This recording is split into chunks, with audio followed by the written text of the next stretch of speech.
Hello, we are Western Michigan University. Today we will be talking about e-learning success kits using D2L as a resource hub. Hi, I'm Harold Watkins, pronouns he, him, Assistant Director of Educational Technology Support Services at Western Michigan University. Joining me in presenting will be my colleagues Kristin Hrynczuk, Lauren McMullan, and Linda Zelaya. Over the course of our presentation, we will touch on the following 5 agenda items. First, ideation, why we needed a resource hub. Second, using D2L as a resource hub, how we use D2L to turn our idea into reality.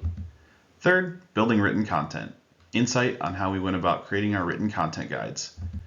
Fourth, building audio content, again, how we went about the creation and insertion of these types of media. And lastly, the future use of our resource hub and how we plan to expand on it. To start our presentation, you can stay here with me, Harold Watkins, and we will start with our first item, ideation of the resource hub. The first question you might have is, what is an e-learning success kit? We want you to think of it as a knowledge base that works as an interactive course for students. They navigate through content just as they would experience any course content through D2L, which about 90% of our courses at WMU have. The other important aspect is this is where students are able to practice different tool areas, such as discussions, assignments, and quizzes. They can start threads and posts, turn in assignments using various submission types, and practice taking a quiz without the stress of being in an academic course. So why do we need it? The answer here is long and convoluted, frankly, but the short answer is this. We had a revolving door of knowledge-based solutions over the past 5 to 7 years. We started using web pages in our CMS, moved to Zendesk as a true knowledge-based provider, then switched to Salesforce as a university, deciding to consolidate to a singular system. Salesforce is a great tool, as many of you know. However, while it's robust in some things, a knowledge base is not one of them. You have to know exact keywords in order to find articles and have a basic understanding of the terminology. This doesn't always bode well for new students, so we aim to give them a different and easier solution by placing all of the knowledge directly into the system that they spend the majority of their time in. As many people say, you practice how you play, and for ease of use, we found D2L to be the best solution to our problems. Now that you know a little bit about what we consider a resource hub, I want to talk you through how it came to be. As a master's student in educational and instructional technology, I began researching technology needs at WMU. What I found was that there was a significant gap in support for students. Further research led me to the following things. First, a national survey showed an average of 70 touch points for students with their needs in education, with only 68% of students being satisfied with the level of support they receive.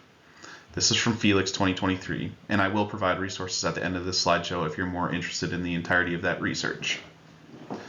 This goes to show that we offer far too many different support services for students, and they become overwhelmed. So this was a point of emphasis that whatever we created needed to be existing already and work to reduce the number of possible touch points for them. Second, when students have a sense of agency and autonomy, they are more likely to be motivated, engaged, and develop a sense of purpose and ownership. Zhao 2023. And again, that article is going to be at the end in the references. This research helped reiterate that if we could take a weakness and turn it into a strength, it would empower students in their academic work and ease the burden of technology struggles across student, faculty, and staff support areas as well. Lastly, one of the most requested items from the OIT Help Desk that supports students with D2L and our Instructional Technology Center, who supports instructors with D2L, were support materials for students. Faculty often talked about how they would spend too much time worrying about teaching about technology functions and missing time to teach about their actual subject matters. With that information, I decided to prototype a course shell in D2L that could meet the needs of everyone involved. Following my graduation, I approached leadership with my idea. We had a few implementation and support questions that needed to be answered first before we could do this. First, who would support this? As I mentioned, we have 2 areas, one that supports students and one that supports instructors and administers the LMS, D2L. Our help desk was unable to take this on, but our Instructional Technology Center saw the benefit and decided they could. So why the Instructional Technology Center? First, they had the knowledge to do this. Each member of the team, whom you will meet later, had a functional knowledge of how to best create support materials. It also helps their clientele of instructors because they can focus on teaching their content instead of the technology. A win-win for both parties. The last question is, how do we make this sustainable? We know that D2L is constantly updating, so we had to create this with the future in mind. Coming up, our team will tell you how we did that. Before we talk about how our content is made, here's where the course stands today. With the creation and launch of our course, we have seen tremendous activity in a short amount of time. This course launched in fall of 2023 and today has 901 students enrolled, all of which willingly did so through the Discover tool. With that, we have 611 tool interactions on our main tools, 110 threads, 273 posts, 142 submitted documents and assignments, and 215 quizzes attempted. Not only are we seeing participation, but we have seen community grow as well. There are dozens of posts of encouragement wishing people well on exams and curiosity about school break plans. This is definitely not something we imagined we would see, but has been a great unexpected outcome. Lastly, our Instructional Technology Center staff monitors content regularly to make sure that the content is working and interactions are friendly and safe spaces for all of our enrolled participants. Next, I'm going to pass it over to Kristin Hrynczuk to tell you more about how we implemented this at WMU. Thank you. Hi, I'm Kristin Hrynczuk, pronoun she, her, the Senior Instructional Technology Specialist at Western Michigan University in the Instructional Technology Center. In the ITC, we are the one-stop customer service space for online technologies, including D2L. During this part of the presentation, I'm going to chat about how we took the idea of the Student Success Kit, Resource Hub, course, class, shell, whatever you want to call it, and made it a reality.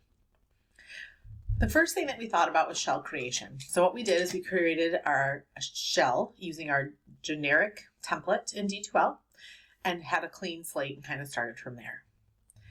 Then we had to figure out what areas in e-learning we wanted to utilize. So we decided to leverage both the content area in each of the assessment pieces, Dropbox's discussions, and quizzes to not only show students what a course could look like, but also get some practice in D2L if they wanted.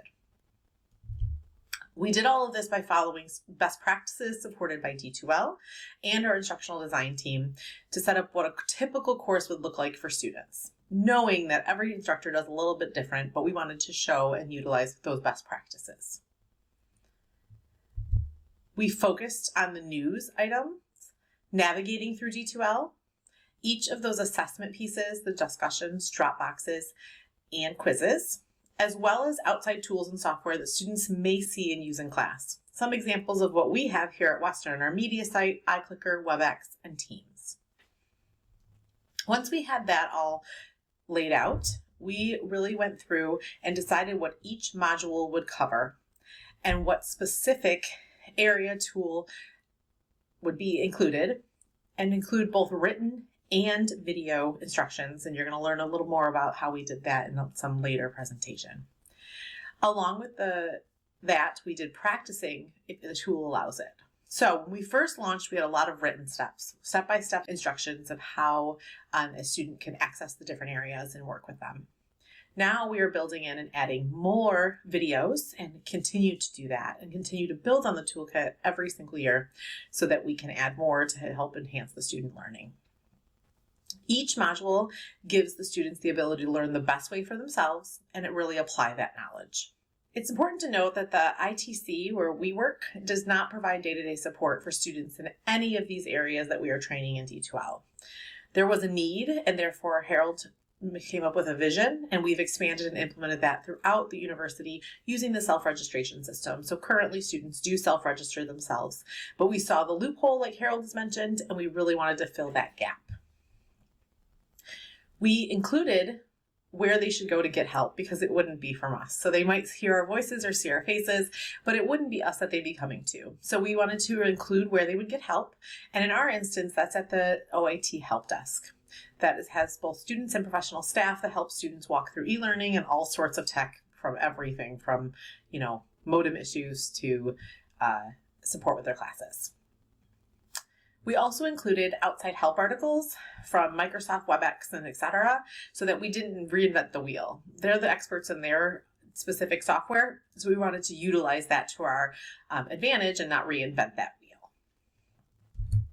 Overall, our Success Kit is a trial and error adventure for the ITC.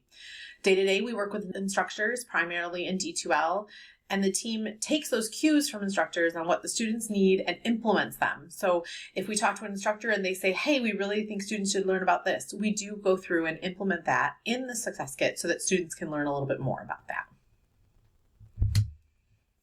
Once we had our Success Kit set up with the modules and all of the practice and all of that, we wanted to spread the word of how students can get into this and how instructors can learn about it. So we first set and utilized e-learning to do news items. We had one news item released specifically to students, and that goes out each semester to say, hey, you want to get some practice, you want to reinforce what you've learned in e-learning, sign up for the Success Kit. We also did one for instructors showing them where they could send their students to sign up for the Success Kit, as well as encourage them to encourage enrollment in this so that they can be better prepared for their classes. The biggest one was probably word of mouth. Everyone we talk to on the phone or we meet with an appointment, we push the Success Kit to instructors so that we kind of can spread that word, as well as sharing this with the help desk so they know it exists and other key departments on campus that might really have students who would benefit from our Success Kit. We've had some great experience and some great feedback from this, and some instructors are actually requiring students to participate in the kit as part of their class, and they may award us some extra credit or something of that nature to get them engaged and get these, all of this knowledge applied in their courses. So that is how we kind of took it from idea to the real world and implemented it. And again, always an ever-growing process, but I bet you'd like to see what this is all about. So I'm going to go into our Success Kit and show you a little bit of how we set this up, knowing that you have flexibility to do it your own way. Here is our e-learning text Success Kit. So when you come in, we try to do, as much as we could to welcome, adding the student banner and also what the Success Kit is, and then where they can get help here on the right-hand side. We also treated this just like a class would be. So when we're looking at this news item here, you're going to see exactly what this is, but also educating on what the news item's used for and pointing out the ability to use notifications. Everything else here on the homepage is standard to what they would see in a course, their help widget, the calendar, and we have a university library widget as well. Then the big place where we utilize content, we have all of the different modules. So you're going to see navigating e-learning tools, et cetera, et cetera. So we leveraged both, like we said, the written and video instructions here, and students can navigate through each of these areas, reinforcing where they go for help in every case, and then reinforcing, practice in the different areas of assessment, as well as where they can find more information about our third-party software that they have available to them, MediaSite, iClicker, WebEx, and Teams. And again, we included as much information as we could without having it overloaded. So we set it up like what we would assume a course would look like in D2L. Modules, we don't have any dates, we don't have any dates and times of things of that nature because we really want students to be able to come back and go. We don't ever unenroll students so they can come and go as they need information. Maybe they're in their third year and they're wondering, oh, I remember that thing about Dropboxes. They can come into our e-learning tools and go into Dropboxes and see, what that was. And again, we're constantly updating and constantly moving through things. They can see who's in the class with them as a class list, as well as participate in discussions. And we have a lot of students who actually have been participating in discussions and doing that and kind of interacting with each other. So we've had a good turnout there as well. So this is our e-learning Success Kit and what we did to implement this in e-learning and make it a reality. Thank you.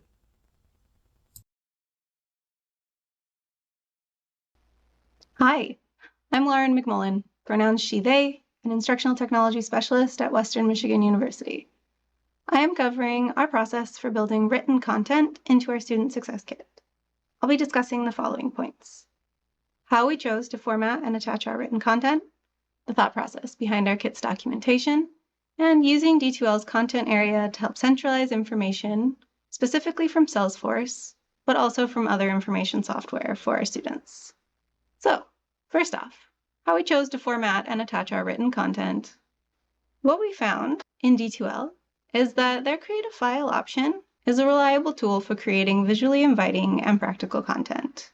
It can be found under the New button, Create a File. We appreciate and use the features like headings, bullets, auto-numbering. We've found that this tool allows us to create content that is screen reader friendly and easy to adapt to the look and order that we are going for. To show you how that looks, I'm going to switch over to Student View, and I'm going to be a student that is curious about the discussions feature in my D2L course. I come here to discussions. You'll see that the first option is our written content, interacting with discussions made using the Create a File tool. If I'm a student, the inclusion of both written materials and audio, as will be discussed by my colleague Linda up next, allows for multiple avenues of taking in information. Where one may be less preferred, the other may be more familiar or accessible to my needs or preferences. Perhaps I'm someone who really appreciates being able to take notes. We recognize that we get a very small portion of our students' attention, and likely when it is most applicable to what they're doing. If they're not sure how to leave or reply to a discussion post, that's when they're going to come searching for us. It is a favor to us all, being concise and to the point, while still informative and effective. Written material is also a convenient form of information to share across multiple modalities of communication. It is also flexible as we look to the future of how we might build or present the content that we already have. My final point is how using D2L helps us centralize information, specifically from Salesforce. While you won't see the Salesforce as its own module, you will see that we've included documentation from our Salesforce for students to access. Because students spend most of their remote instructional time in D2L, we found that this incorporation is helpful to them as well as to us. We've also found, in addition to this Create a Link feature, which can be found under New, Create a Link, the Upload Files feature has been a great way for us to also include other file types, such as PDF and Word docs, in the D2L content area. We find that this is especially useful when linking to other learning software information material.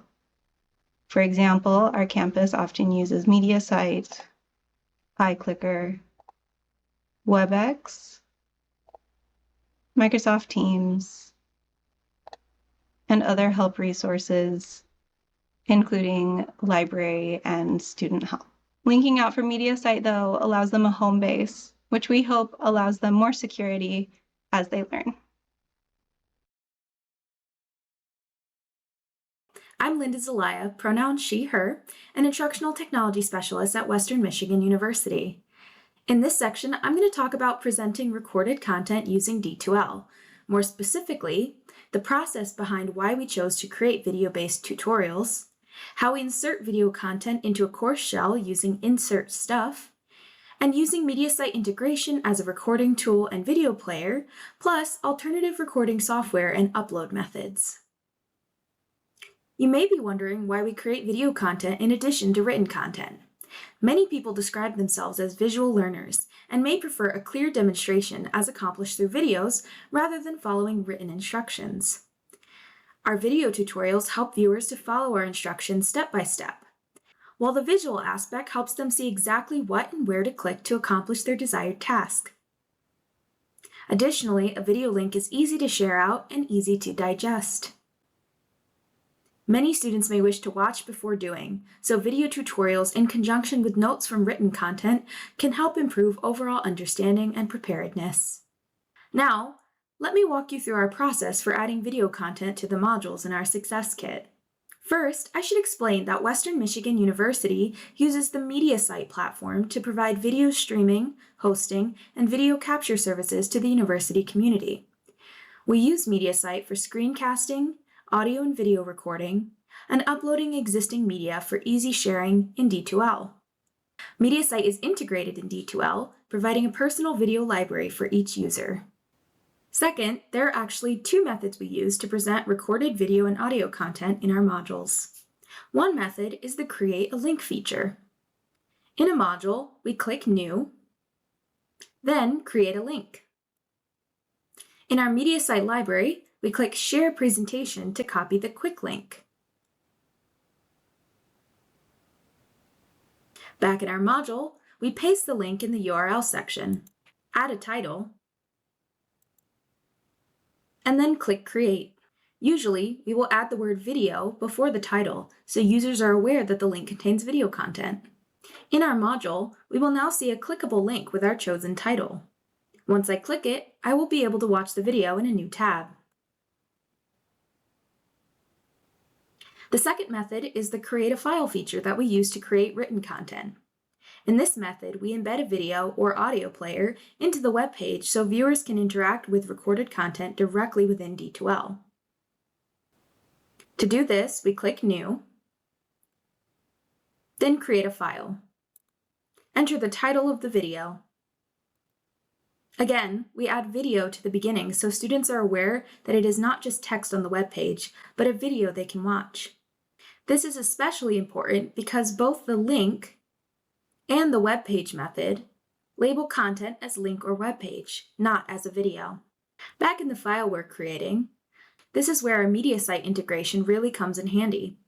In the editor toolbar, we use the Insert Stuff button, which resembles the play, pause, record, and stop icons. From here, scroll down to find and click the MediaSite integration. Under Add Existing Media, click Presentation. From here, MediaSite will link to a user's personal video library showing the most recent presentations first. We can search our personal libraries for the correct video. Under the video, click Add to the course and select Player Only. We opt for the player because it appears as a video embedded on the e-learning page. Insert the video, then click Save and Close. Viewers can watch the video directly within D2L with all the player controls. They have the option to make the video full screen as well, without having to jump to a new tab. Finally, as mentioned earlier, there are many alternatives to MediaSite that can be used to record and upload audio or video content in D2L.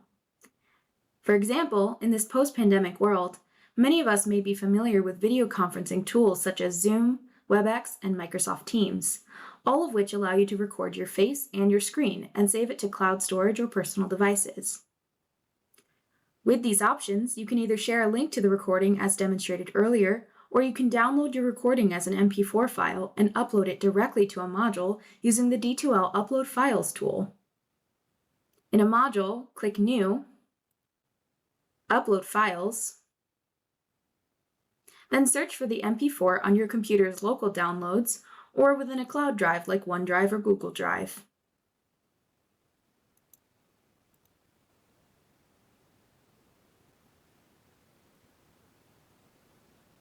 If you choose this method, D2L will label the video as a video in your content. Additionally, you can use video platforms similar to MediaSite such as Panopto, which can also integrate with D2L. Lastly, you can use platforms such as YouTube to record, store, and upload video content. You can do this using the Create a Link function, or you can create a file like I demonstrated earlier and embed a YouTube video using the Insert Stuff button.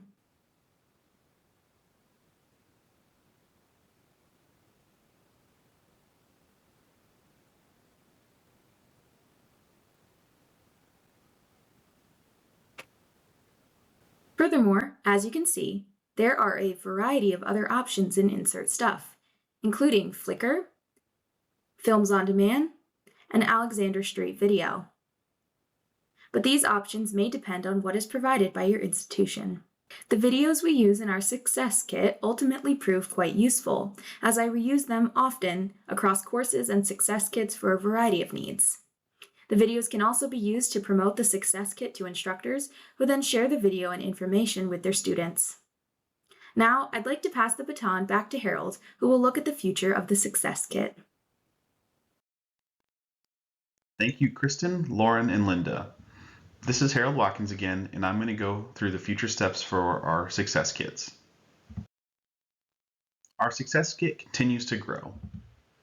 We are always adding new content and making changes to our materials as new tools or changes to tools occur within our systems. We continue spreading this to faculty, department, and university committees, making sure that they know about this kit to pass along to their students. We've increased promotion, making sure that this is in additional newsletters and giving it to university-wide promotional sites. In fall of 2024, we're going to begin enrolling all first-year undergraduate and graduate students into this course so they have access to it right away without having to self-enroll. We're going to be creating new versions of this Success Kit, and the first one that we're creating is going to be a teaching assistant and graduate assistant version. We're going to begin having student success coaches working with our dual enrolled students, and hopefully this can grow to have student success coaches that work with students all across campus as well. First and foremost, thank you for watching our presentation. If you have questions, please feel free to reach out to us. All 4 of us that presented in this video are going to be at Fusion 2024, so if you see us, please feel free to come up and ask any questions that you have. If you're watching this for Fusion On Demand, you can email us at wmux-itc@wmich.edu or harold.n.watkins@wmich.edu. The references that I mentioned earlier in this presentation are going to be available on the next slide. If you have any questions or are more interested in those articles, feel free to check those out, or you can email me about my research on this topic at harold.n.watkins@wmich.edu.